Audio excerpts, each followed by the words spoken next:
મહેસાણાથી સમાચાર જિલ્લામાં કૃષિ વિભાગની કાર્યવાહી 98 પેઢીઓમાં તપાસ કરી શંકાસ્પદ બિયારણ અને ખાતરનો જથ્થો સીઝ કરવામાં આવ્યો। ચોમાસું આવતા જ વાવણીનો સમય શરૂ થશે એ પહેલા મહેસાણા જિલ્લા કૃષિ વિભાગે 98 જેટલા બિયારણ અને ખાતર વિક્રેતાઓને ત્યાં તપાસ કરી। મહેસાણા અને વિજાપુરમાં વિક્રેતાને ત્યાંથી 22 લાખની કિંમતનો શંકાસ્પદ બિયારણનો જથ્થો સીઝ કરાયો। તો કડીમાં 8275 મેટ્રિક ટન ખાતરનો જથ્થો મળી આવતા બે વિક્રેતાને નોટિસ અપાઈ છે। ખાતરના આ જથ્થાની કોઈ નોંધ નહોતી। મહેસાણામાં 11875 કિલો, વિજાપુરમાં 1000 કિલો બિયારણનો શંકાસ્પદ જથ્થો મળી આવ્યો, જેના સેમ્પલ લેબમાં મોકલાયા। રિપોર્ટ ના આવે ત્યાં સુધી જથ્થાનું વેચાણ નહીં કરી શકાય।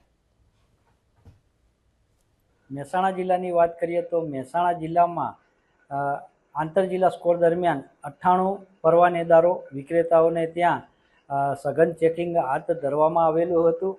એમાંથી 42 જેટલા નમૂના જંતુનાશક દવા, બિયારણ અને ખાતરના લેવામાં આવેલ હતા।